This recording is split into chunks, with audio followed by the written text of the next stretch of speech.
It's perfectly twisted. We're twisted.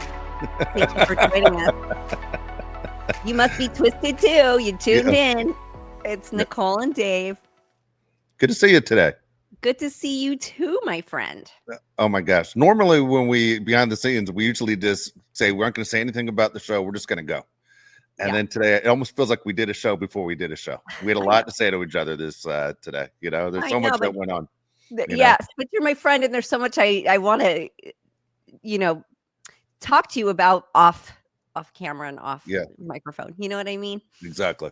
Yes. Exactly. Yeah. There's a lot that's gone on, obviously, in the last week with, whether it's politics, and we try never to talk politics. There's a lot that's gone on even on television. Normally we go, what are you watching? Do you mind me starting with what are you watching? Because let's okay. The reason I say this is last week Salt Lake City did their premiere. Yes, and I was late on. I apologize. Yes. Oh, it's fine. I'll be honest with you. I thought it was one of the worst premieres of all time for any of those shows. Like, you make a good first impression. I'm like, this was not a good first impression by Andy and the guys over at Bravo. But I will say the second show was 100% worth it. The second show was really, really good, where I literally laughed out loud. Like I a few times. I laughed out loud a few times. I mean, is it just me, or is Lisa just she's not in a good place? Like, I hate to say this about people because I don't like talking like this, but she's just not a good person. She's not like, she's not, right? Not think about how the show started. All right. Her very first year. And it felt like she was the second friend kind of getting run over we liked her. Right? Everybody wanted to like her. You're like, she's just there. She seems pretty. She just seems kind of shy. And then it took me a long time to differentiate between Meredith and her. But now,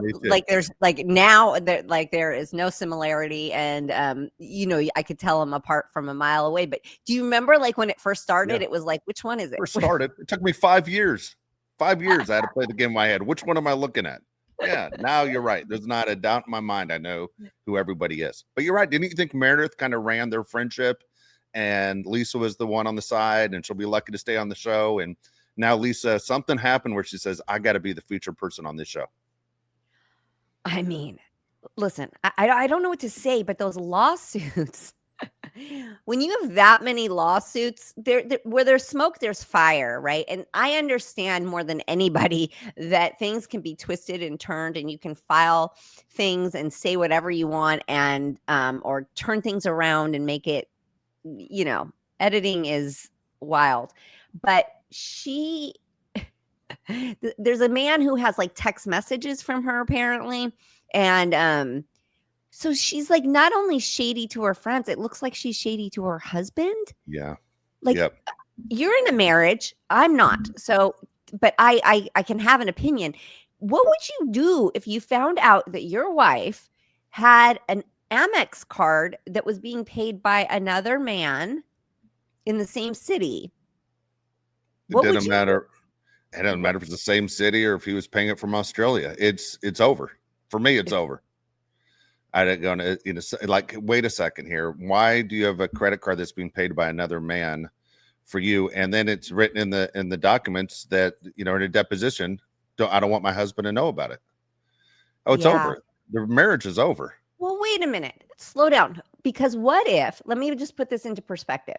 What if you're not doing that great financially, or there's some financial issues in the home, and she meets some guy online, and you said Australia, so I'll say Australia. So the chances are they're not hooking up because they're not in the same city, right? Yeah. They're not meeting up.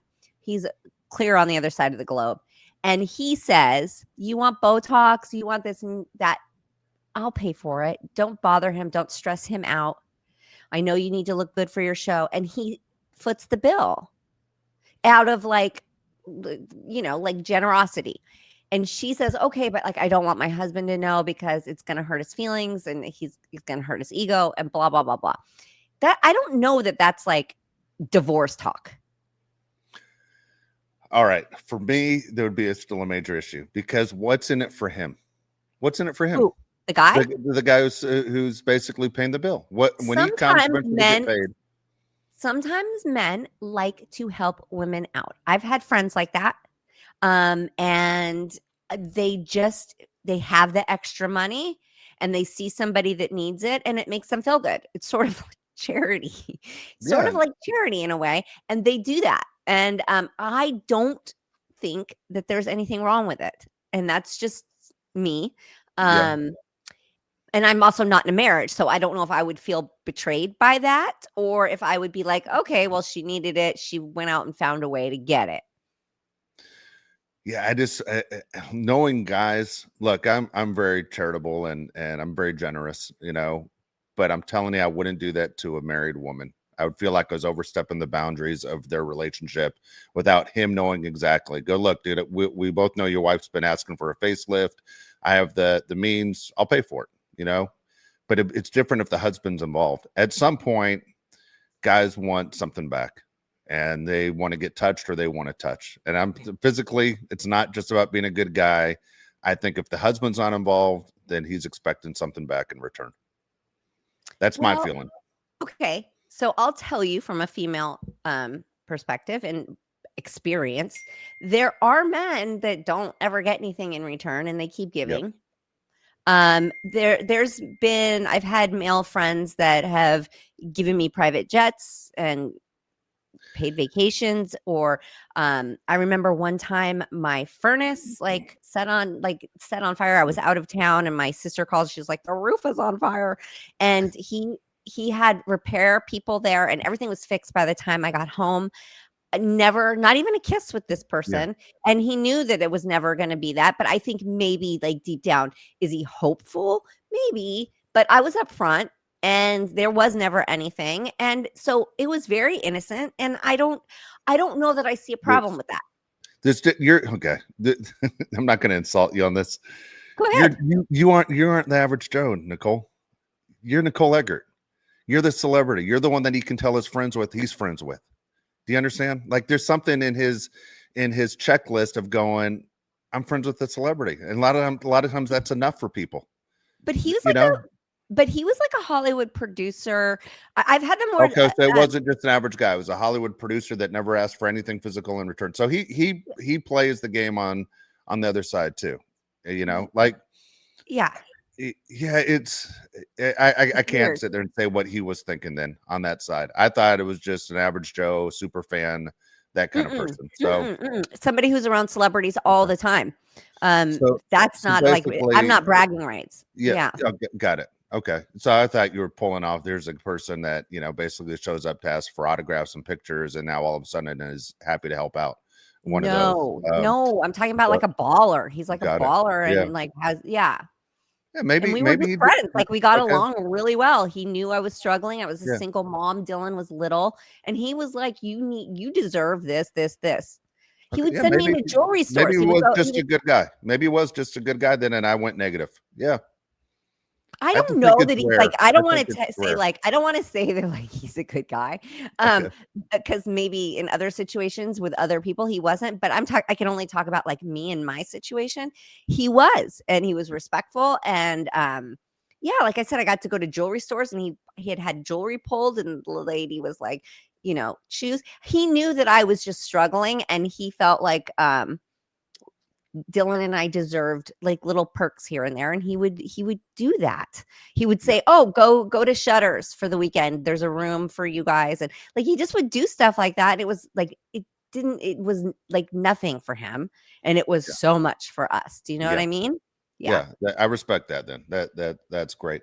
I think with the marriage, it's different. I mean, again, I look at marriage, I know different than a lot of people, but also most, we're to the point now where more than half the marriages don't work.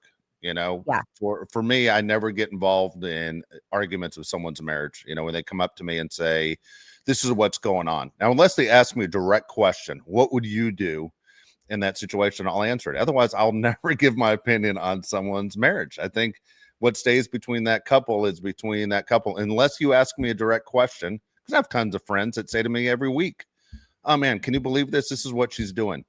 And I just sit there and listen. I don't say anything. And my mind's spinning. My mind is spinning, but I just don't believe in jumping into someone's marriage. And I think when you're sitting there paying like this guy is of the Amex card and her husband doesn't know, he's crossing the line. Okay, And so she's what choosing money over her husband. what if now the husband obviously knows the cat's out of the bag, right? Can't wait to What see if he doesn't care? What if he's like, well, you know, you got your Botox paid for, like, good for you. What if he's of that mindset? I mean, there's That's all my kinds of guess how people. this is going to go, Nicole, by the way. He's going to pull that move. He's going to pull that move saying we're better off taking this money from the show and everything she's become, and our life's been better financially, being a celebrity in Utah. I bet you that's the way it plays out. He's not going to play it out the way I'd play it out. He's going to play it out as a cuck. That's what he's going to do. I agree. And I don't know if it's so horrible. Like, to me, money is so weird. It's like wherever it comes and wherever it goes, it's so, people put too much emphasis on it. But being in a marriage is very touchy, and it's very like case specific, right? It is. What about the way she defended herself? That's, to me, this is where the show got good. She's a mess, and she's deflecting. I don't think she defended herself at all. No. All she did was like throw insults back at Bronwyn, and Bronwyn's like, yeah, but my husband pays for everything. She just kept throwing it back at Lisa. Lisa looked like she was amped up on some kind of medication, and she went in there like full speed ahead, ready to just like defend herself and deflect. And I always think that just like honesty is the best policy. Like, just say, yeah, I'm going through this. Like Whitney. Like, you can't be mad at Whitney. Like, you have to feel bad for her. And I read somewhere that like her business was like one of those MLM schemes or whatever. I don't know if there's any truth in that. Like, she's not the brightest bulb, right? So it's like when you're not the sharpest tool in the shed and you put all you and your husband's money into a business and it fails, I tend to have sympathy. And she's sitting there saying, I lost everything. I put all the savings. I just effed everything up. And I respect that. And I'm not going to look at her twice, because the most successful people in the world fail. They fail at a lot of things, right? Always. Yeah. So like it's just money. People take money as like it affects how people look at them. Money is not a determining factor of like who you are as a human being. It's just not. And the sooner we can all get to that, the better. And Lisa is not going to take that stance. Lisa thinks that like just throwing it back in everybody's face is going to make it look better. Like, you look crazy. All right. So you touched on a couple different things. Yeah. Whitney is one that I for me, at least, I was pleased that she was so honest and truthful. She kind of didn't have a choice because her business was a topic of conversation a year ago. But at the same time, they show her and her husband, I mean, struggling, the tears and everything was genuine. And the fact that she addressed it in show one and where she's at as we went all in and saw it fall apart. That makes me like her even more. And I don't think she's really as dumb as we always thought she was. Like, she's always the first one to figure things out on that show. She's always the first one to go, this isn't adding up. And then she kind of pulls her move. But going to Lisa, first of all, there are a couple things in that show. I always look at the background. I'm sure you're probably one of those people as an actor that you look at the background too of shows. Like, you aren't just looking at the scene of the two people. It was one of the few times I've seen on a television show where Lisa met with I'm drawing a blank on the blonde girl, Heather. And they're in the restaurant right after they did that dumb RV trip, which was the worst trip of all time. I would never get in on RV, by the way, ever. That's just me. But when they walk into the restaurant and the two women that are behind them, I don't know if you saw the two women sitting at the table, and they're looking them up and down like, what the hell's going on here? Because there are cameras and lights and everything that goes into these. And everyone's aware, look, there's going to be a scene in here. All right. I know you're trying to enjoy your dinner. Are you okay with there's a scene going on? The look those two women gave, judging what they were wearing, what they were saying, they wouldn't act like nothing was going on. They're looking right at them the whole time. So the event where everything hit the fan at the party last night, I don't even know what the event was for. All I know is there's a lot of boob hanging out on every girl that was there. What event was that for? It was like a Saturday, I want to say, excuse for Mormons to drink alcohol. Is that it? I have no idea. Because I know they shut down everything in Utah on Sundays. Like there's no drinking on Sundays. So they got to get it in on Saturday. The race. Yes. Oh my gosh. But all right. So here's the line that I laughed at. And I think anyone who saw it was like, what the hell did she just say? When she called him a gout dick sucker. What? I have no idea. Oh my God. It was. I was like, am I missing something? I felt so stupid in the moment. I was like, and I still feel stupid about it. Did we miss something? Does he have gout? Like what did Todd have gout? Does Todd have Bronwyn say that like in their conversation, or is that just like something that Lisa made up? Like what? I don't. I have no idea. Either way, I've never heard those two words used together in my life. And I don't think you can throw an insult at a married woman about sucking D. That was the best. I mean, we hope she is, right? For her husband's sake. Like yeah. Well, when they did that inventory around, they're like, oh, do you suck dick? Yeah, I suck dick. And then just going around, everyone's like doing inventory of do you suck dick? Oh my God. They're married. It was in relationship. Funny to me. Let's hope so. And Whitney's like, yeah, I do it. And Heather's like, yeah, when I get a chance, I do it. Like it was the dumbest, stupidest conversation and insult. And then I think it was Heather's like, wait, I thought gout was on the foot. Can you get gout? Whitney said that. Whitney with her terrible red hair. She was like, I thought, can you get gout on the dick? Like what? It was the strangest fucking moment in the history of these shows. But when Jesus and she said it over and over again. She kept saying gout dick sucker. And I was like, oh my God, this is the best 5 minutes of my life right now.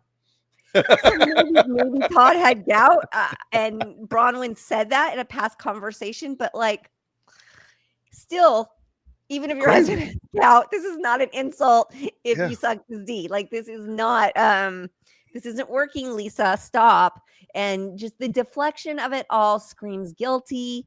It just is it's the opposite of Whitney. Whitney said it right off the bat and it was like case closed. Done and done. And Lisa, it just creates her own drama because she just can't be forthcoming or honest. And that's like, that's part of the problem. And of course, it's going to continue when you try to do a cover up and you're a liar. It's going to just keep causing drama. Yeah. Yeah. It was something else. Wow. That was something else. It was. And then we have Mary with her son who's like, it's like heartbreaking because she is so good at dealing, like her words, her conversation with her son and her son's honesty about what he's going through. It's so admirable and it's so heartbreaking all in one because I feel like he is really struggling. He said he smoked weed that day and maybe took something, but he's high as a kite. He was. Right, like that. As soon as he walked in the room before she asked him, "Did you take something today?" Everybody watching knew, and it was like we had talked about this previously. It was like he wants help, and because he's so honest. But then the dad, Robert Sr., seems to be more of the old school of we already sent you to rehab. You have your tools. Deal with it, use those tools. And Mary is more like, I'm here for you. And you can tell he feels so comfortable talking to his mom and so honest. And when he was talking about like the ritual of it, it really hit home for me because I'm a lot like that, where it's like part of your day. And so I was like that for a long time, like coffee in the morning. It's a ritual for me. I don't even know if I like coffee that much. I mean, I like it, but it's my morning thing. And sometimes it makes me feel too anxious and like jittery. But my morning doesn't feel right if I don't go through the ritual of making the coffee and having the coffee and sitting down and watching the morning news and catching up. Like it's a ritual. I did the same thing. Right. And then I used to have a ritual of like opening a bottle of wine while I was making dinner. And then you finish the bottle of wine at the table eating dinner. And all of these things, so I really felt for him with the ritual part of things. And when I used to smoke weed, it felt like a ritual to me. Like it was something you sat down. I love the smell of it. I love the look of all the paraphernalia. Like I just love it. And so all of those things. So you obviously immediately came to mind. I was dealing with my daughters on something much more superficial, and I was trying to choose the correct words and trying to have the right conversations. And it's tricky. It's tricky AF. And it's heartbreaking when your kids are hurting. You hurt more than anything in the whole wide world. And then I was dealing with my kids crying, both of them, and about different things. And then I watched Mary and her situation, and I just thought, fuck, like, thank God my conversations with my kids are what they were. And then I thought of you, and I was like, you've obviously had those conversations. I've had the exact Anybody same who doesn't know, Dave had a son who struggled. And talk to me about it. And I have questions. Unfathomable. So actually it's almost perfect timing. This is my worst week of the year. My son's birthday is on Friday. Okay. As we do the show, 2 days away from when we're doing the show. Ugh. This is, for us as a family, this is the worst time of the year because September 26th is Jake's birthday, which I didn't realize when Jake passed, this would be the hardest day when his birthday comes up. And so you can feel it. And so, for example, my wife isn't at work today. This is one of those times where I know my wife will basically lay in bed for 3 days at a time, and the depression hits, and you just feel it. We're getting close to the 26th. So for us, it's bad. I've shared the story on an early show when we first started about Jake. And so I have two boys. I have Josh who helps out with the show, and who's the older brother, and Josh, extremely successful. Always school was easy, relationships easy, quarterback at Alabama, basically doing really well. And his younger brother, who really good athlete, really always had a ton of friends, the funniest kid in the room, really good guy. But all of a sudden, Jake hit a depression situation in high school where he attempted suicide twice. And as he was battling back, and we got him help, and you're worried for me as a dad, when he was in our house, I used to stay up all night long just to make sure he didn't hurt himself. Like, I walked the house all the time. I see Mary and me, we're very similar. Like, we're doing everything we can to keep this kid alive. And for Mary, I feel terrible because she knows there's no second chance. She can't go to the store and buy another Robert Jr. This is it. And if something happens to this kid, Mary's life is never going to be the same till the day she passes. I feel the same way. My life's never going to be the same. I feel like I'm living two different lives. And so for Jake, he did well. He battled back. He got help. He even, was helping other people out, speaking at suicide prevention walks, all that stuff. But Jake had a relapse about a year later where he was going through a bad time, just like you watched Robert Jr. on the show last night. And he reached out for someone to give him a Xanax pill. And someone on Instagram who we never met delivered a Xanax pill to our house. And I wasn't there. And it's one of the things I think about all the time, because at the time I was working from home, and then I accepted a job outside of the home. And I told Jake, after being with him, literally, Nicole, like, he was my shadow. Everywhere I went inside the house, he was next to me, almost as a security blanket. It was. He still stayed at home, right? He never moved out. Was he living at home? He didn't move out. He did work though. He did work. He had jobs. He did work. He passed when he was 20 years old. But he would stay with me. When I said, Jake, I'm accepting a job outside of work, I'll be home every day after, an 8-hour day. He asked me, do not go. He said, I'm not ready. And I said, you are ready. And he goes, I'm not. And he started crying when he asked me not to go back to work. And then, he passed away a few months later. And I was like, I wonder if he would have asked for help for a Xanax pill if I was still around. So I do. I regret it all the time. And I remember him begging me not to go and leave the house for a job outside of the house. So wait. So he's in a moment, and he says, please don't leave the house. And you left. Yes, because I did like Robert Sr. did. You have the tools. You're doing really well. You're fine. At some point you have to be able to take that step that I'm not going to be with you 24 hours a day. And so I thought after a year he was on it. He was in good places. He was in good places when I was around him. You know, he did a lot of great things outside of helping people out. He was also helping young kids through coaching in baseball, but also helping kids, you know, chase their dreams of getting college scholarships, which they did. He was making other kids' lives better through baseball. Everything he was doing was successful, and he was doing stand-up comedy. He was doing great stuff. So, with Jake though, he had a relapse like Robert Jr. had, where he took his Xanax pill. We saw Robert Jr. taking his Xanax and wasn't on it on TV. And I went to talk to Jake on October 29th, stood right in his doorway and said he was playing video games. And I said to Jake, you aren't doing well. And he goes, I'm struggling. He goes, I've already made an appointment to see the doctor tomorrow. I'm going to see my doctor tomorrow and tell him what I'm going through. And I said, okay. I didn't know he had his Xanax pill on the side of his bed ready to take after I left the room. And he was playing video games with like 5 people online. I left the doorway after saying goodnight. Love you. I'll see you tomorrow. And he took that pill, had fentanyl on it, stopped his heart, and he died while he was playing video games. And Jake was a big dude. There were literally like 2 specks of salt, the equivalent of that took his life. And Jake was a big dude. Jake was like 6'3", 275. And if that could take Jake, it could take anybody. You don't know what's on these pills. So it's been devastating for our family all the way through, and friends. And I give speeches and tell Jake's story all the time at high schools and colleges and share, because I don't want someone else to go through. When I look at Mary, I hate to say it, Mary's in trouble.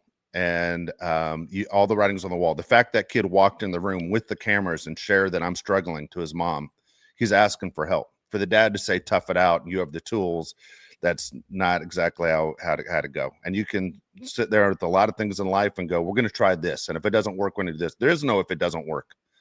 The only way this is going to work right now is for her to hold his hand. And I think she knows it, but now she's in a situation where the kid's father is saying something else. And she's kind of stuck in between the two. And it's a bad situation to watch. It was really sad to watch. It was hard to watch. I had friends that wrote to me, are you okay? Knowing I was watching the show. And at the same time, my wife says, you gotta call Mary. You gotta get in touch with her and tell her. And I go, guarantee you, there are a bunch of people have my story that have already gotten in contact with her. You know, there's no way I didn't know how to get in touch with her. But I'm sorry to say it. The way this thing is playing out very similar to what we played out in our family. The fact that he asked for help was a huge step on his own. And I don't know how much help she can give him when her husband's saying, you know, let him be on his own. Let him figure it out. Well, I feel like they live very separate lives, Mary and Robert. So maybe Mary will just, let's hope, just give her time to her son and be there for him and help him through this.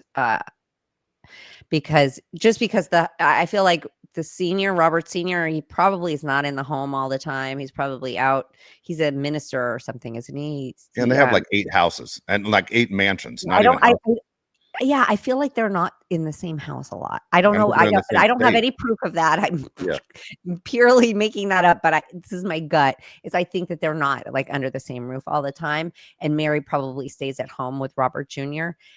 Let's hope that she just continues doing what she's doing, because I feel like she's doing such a good job.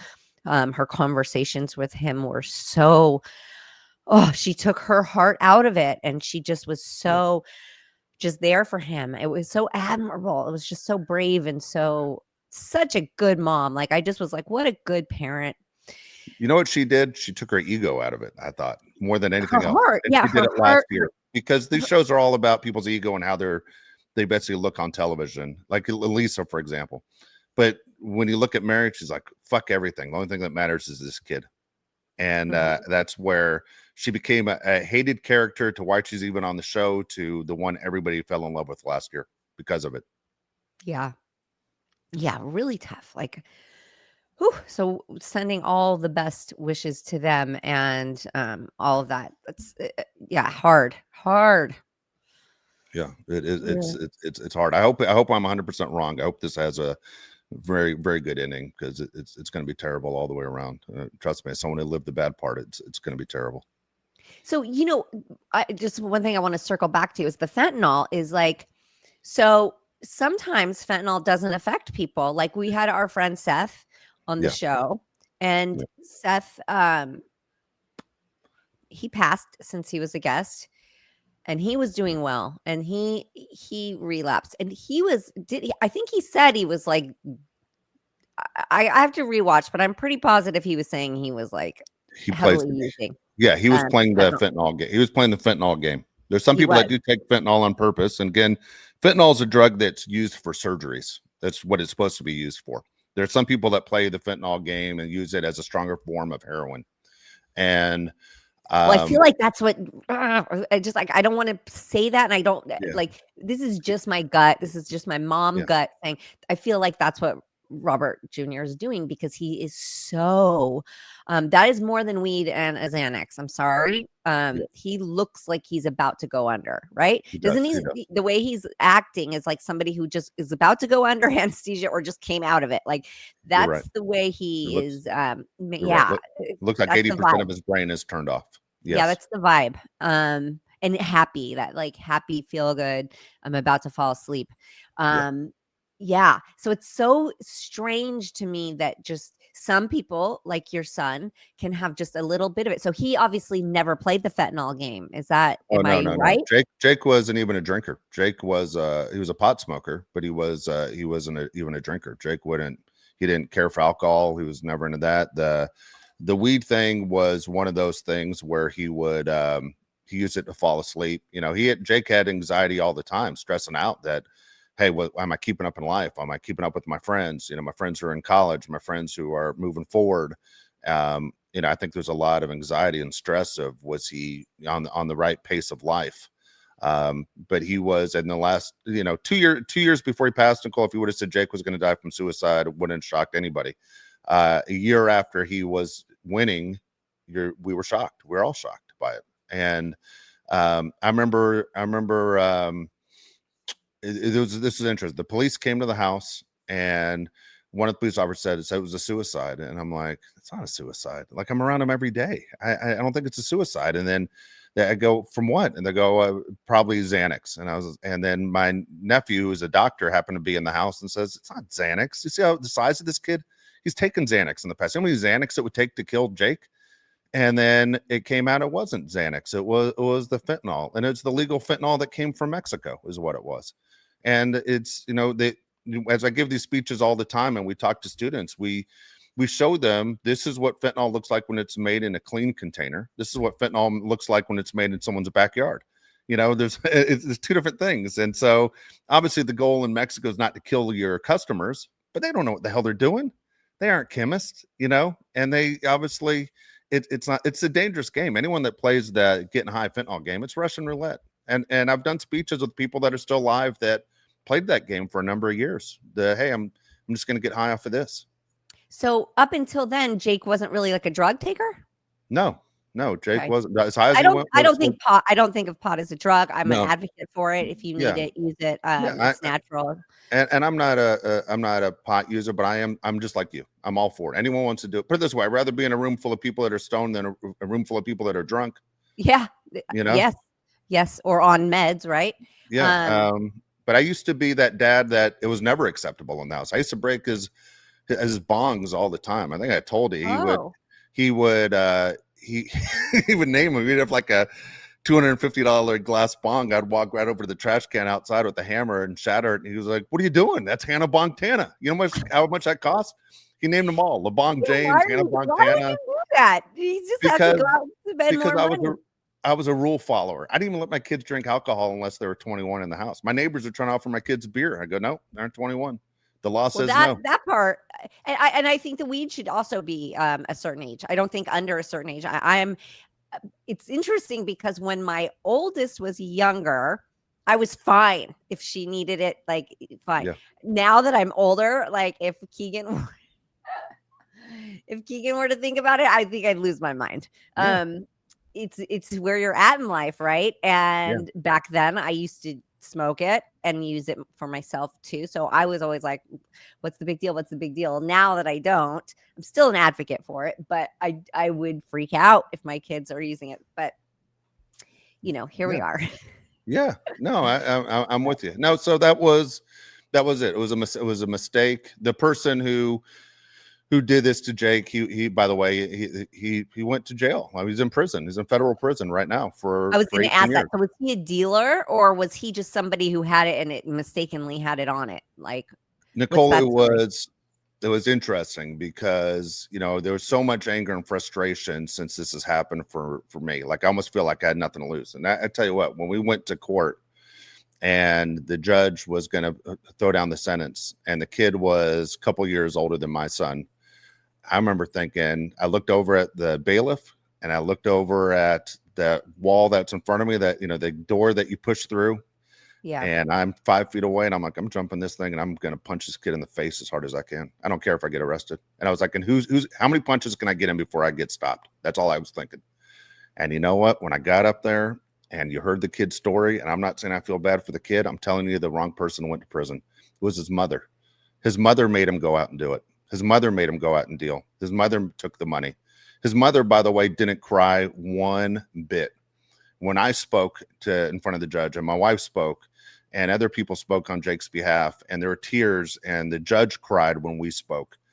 And there were tears of when we told stories how much we loved our son. There was no love on the other side. The mother should have been the one that went to prison. That poor kid, and I say that, who's serving 18 years of federal prison, is that mother was the one who basically made him go out and do this. The kid was dumb as a rock. He was an idiot. He wasn't even smart enough to know what he was kind of doing, except his mom said, we need the money, go sell. And after Jake passed, and he knew Jake passed because we were a well-known family and Jake was a well-known person in the community, he continued to deal poisonous drugs. And he went from here all the way to Kansas, went state to state to state until he was arrested. And he kept giving out more drugs to kill more people. He didn't care. Yeah, they had a bad batch. And so it changed. I just kept looking at the mom going, I can't believe you brought a child into this world and you don't give a shit that your kid's going to prison for 18 years because you told him to do this. It was a crazy situation. How did Jake meet this guy? He didn't. Online? It was someone, yeah, he asked someone through his group friends on Instagram, does anyone have a Xanax? I'm having a tough time calming down. I'm going to see my doctor tomorrow. I just need to make it through the night to fall asleep. And someone said, I have a guy. I know somebody. Yeah, someone he never met before. And it was all, you know, all backed up through the FBI and everybody else that went through. We gave everything, computers, even his PlayStation, his phone, everything. And there was no communication between those two until that day. Oh, my God. Jake never knew the guy. But either way, that's that part's not as important as, you know, you don't take medicine unless it's prescribed to you from a doctor. I mean, that's the best way I can tell you. That's it. It has to be from a trusted source. Yeah. I just sit there and I'm like, thank God we grew up when we did. Like, I would like the things I have done, like when I was younger and in party days and doing, you know, living on the edge and being wild. I mean, I am so lucky to be here, and just times are so different and it's so scary. And I tell Keegan all the time, you don't even take a Tylenol from anybody. I fill up a little bottle for her that has half Advil, half Tylenol, and I don't even like her taking that. But I say, in case you like need this, if, you know, with her foot, or she's, you know, she does so much. She's so athletic that sometimes she's in pain, and I don't want her to be. So here is in your bag in case you need it. Don't ever ask anybody for anything. And the coaches have a strict rule, like they can't pass it around. Like you just have to keep it like. I have kids who I coach. They'll say, Coach, I have a headache. Can I have a Tylenol? And I said, I got it in my bag, but you can't have it. And I said, if you need something, you're free to leave the dugout field and find your mom. But I said, you have to go to the stands. I go, you're right. Coaches are not allowed to give anything. I would never give a kid anything. I would never do that. And it's a smart move. The thing that you said I found interesting was, I can't believe the stuff I did. I think we all have stories of, I can't believe the stuff, you know, what I did. And when I hear people complain, you know, back in my day, you know, we stayed out without cell phones and we came home when the street lights came on. And, you know, back in my day, we didn't have to wear seatbelts. And I'm like, well, you know why there's seatbelt laws? You know how many kids went through that goddamn windshield? That's why there's seatbelt laws. You just lucky you weren't one of them. You know, the arm doesn't work holding a kid back. I mean, we kind of learned that lesson. Because, you know, for me, I look back at some of the shit I did, and the number one thing I probably did that wasn't safe, and I did it all the time. I drove way too fast. way too fast. If I was driving back from like Canyon Country, Magic Mountain back to West LA, Oh yeah. dude, one time I was driving so goddamn fast that I broke the speedometer. The needle just popped right off the goddamn car while I was driving. Oh my And I was God. like, I wasn't in a safe car at all. When I look back at it, going, you know how lucky I am I didn't flip that car over and kill myself or my friends that were in the car. Yeah. It just, we all do stupid shit. We're lucky to be here. We did dumb We stuff all are. the time. We are. But you know, like the drugs were safer and there were less cars on the road. And it's like, Yeah. I had this conversation with Keegan 2 days ago. We were talking about, because I get stressed. We were at a outdoor shopping mall at the Americana. And I was like, oh my God, the amount of people like getting off the elevator and the escalators, and where are they going? How are there this many people? And she said, you know, sometimes you like stress out about it being so crowded, and I don't think it's that crowded. And I said, you know, I grew up in a time where there just weren't this many people. Yeah. There just wasn't. The mall would be crowded like that if it was like New Year's Eve. Yes. Right? Like something like that, it would Black be expected. Friday. But the Yeah. rest of the time, yeah, the rest of the time, it wasn't like this. So I am accustomed to way less people. You grew up in a time where there's just all this population. And so for you, it's normal. For me, it feels overwhelming at times. And it's a real thing. And I feel this way about driving. The drivers are just, you know, everybody's in a rush to get somewhere, and there's so many cars no matter where you are, unless you live out in the country.